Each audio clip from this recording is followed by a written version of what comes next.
All right, next is from Ben B. The subject is collision attendance picks. Hey guys, collision ran in my hometown of Shreveport last night. The arena holds 13K, and they were lucky if there was 2,000 people there. The seats were limited to just the floor, maybe 4 sections in the hard camera.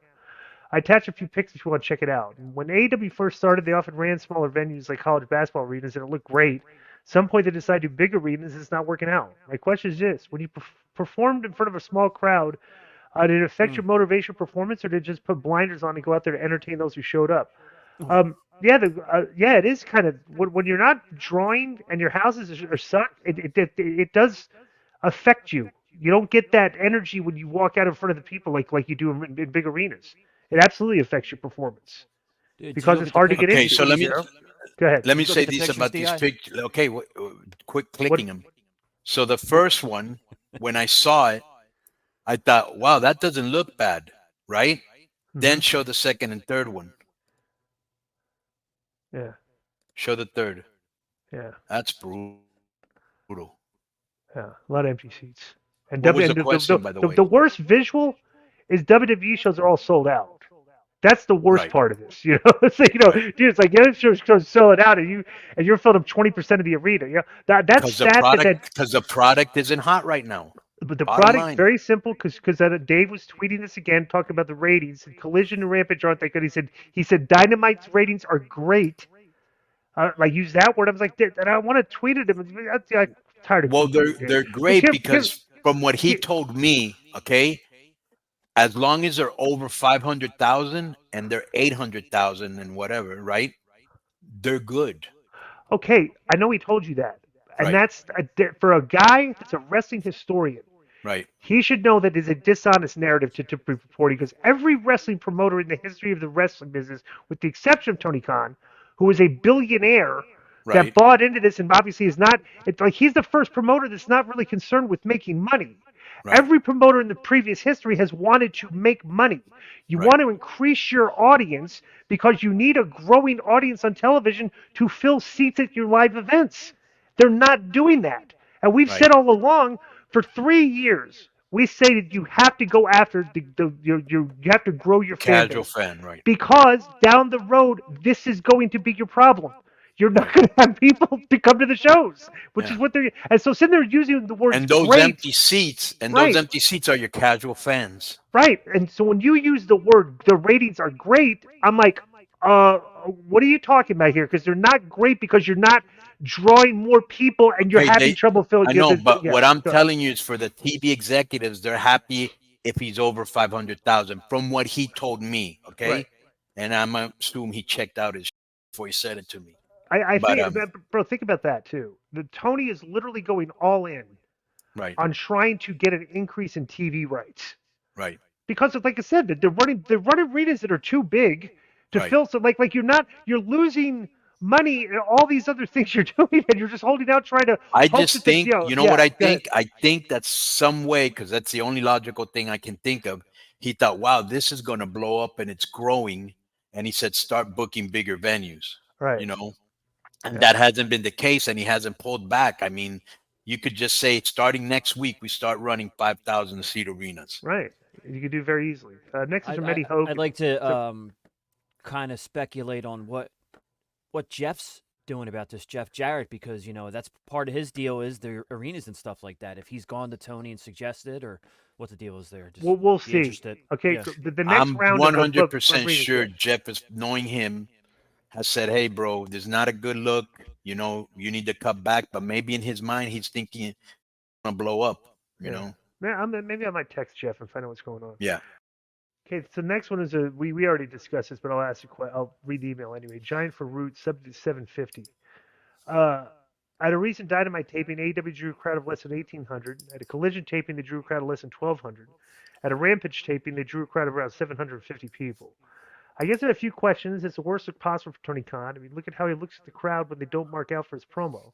Do you think that Tony Khan even allows himself to acknowledge that ticket sales were so bad? And finally, do you think Tony Khan may ever be able to accept that signing giant contracts with guys like Jericho, Edge, etc., simply has not worked out for at all for him, and that maybe releasing them would help AEW in the long run?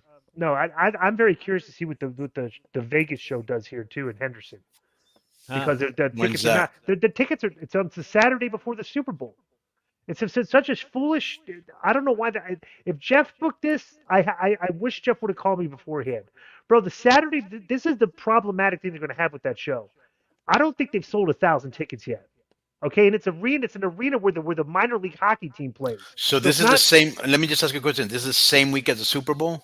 The weekend of the Super Bowl. Okay. Okay, so here's the problem. Okay, and this is a problem they're going to have with that event of selling more tickets. Okay, the locals are not buying. They're like they would have bought the tickets already. They're not buying it. If anybody's coming in for that show, bro, Super Bowl weekend, the hotels are already sold out. Okay, you have to have a car to get out to that arena because the Saturday night before the Super Bowl, dude, there's going to be 300,000 people in this town. Ubers and taxis are going to be like impossible to get. Everybody's going to be centered on the strip. The place is 20 minutes away. Like I don't know how people are going to if you're on the strip and you want to go to that show, you're going to have a very difficult time if you don't have a car getting there. Because Ubers are going to be like so. I mean, just think about that. We're gonna have like 20% more people than this town has population wise. The population of this city is going to increase by 25% of tourists coming in for Super Bowl, and the transportation is going to be a humongous problem. Problem. You should do pretty good at the Shake Shack. Oh, absolutely. No, we're gonna be busy all week. It's gonna be great. But let me tell you one thing. So they'll probably, like all the AEW wrestlers, because I've seen this done before, they'll put them in a bus and they'll drive them there, right? No, they'll get there. But here's the problem. Yeah, here's the problem that I think, okay? I think that only hardcore fans are going to show up, because if you tell most people would rather go to Super Bowl AEW, what do you think they're going to say? Unless they're a hardcore fan.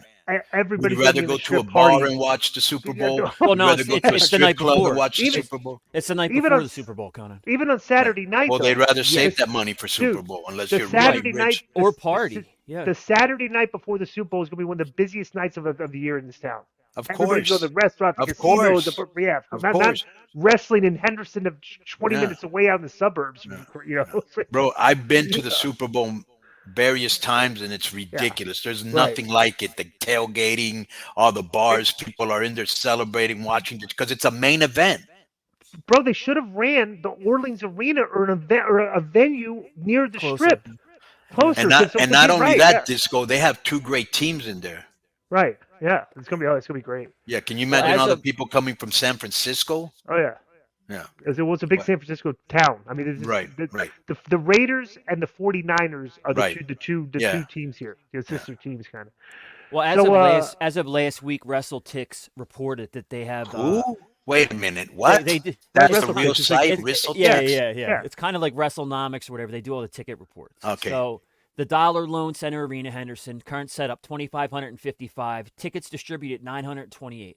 Yeah. Wow. 1627 ago. This was a week ago, so maybe they went over 1,000. I don't know. I'll look for the next report. You know what, Joe? I misunderstood Disco or whoever said WrestleTix. I thought it was TICKS, but it's TIX. Okay. Okay. So Brian, let me answer Konnan from before just about Dragon Lee real quick. So Dragon Lee didn't wrestle last night, Konnan, but the LWO got jumped by this Oba Femi, the guy you mentioned. Dragon Lee came out to help. Dragon Lee came out to help, and Femi beat them all up. Yeah, because they're setting. Imagine that he beat all three. Nice, but they're setting up a grudge match between Dragon Lee and Femi. Because Disco, the first time Femi won the championship, bro, he just basically squashed Dragon Lee. Like they really like this guy. Right. Yo, what up? This is Konnan, and I host Keeping It 100 with my co-host, Disco Inferno, unfortunately. Well, I'd say you're my co-host. Listen, every Thursday here on Spreaker, we talk pro wrestling, sports, movies, music, TV, pop culture, and some politics. It's everything the rest of the pro wrestling podcasts are not. Tune in to hear myself, the superior one, educate and inform. Tune in to hear me bury Disco. That's very disrespectful. Join us every Thursday on Spreaker and keep it 100. Boom!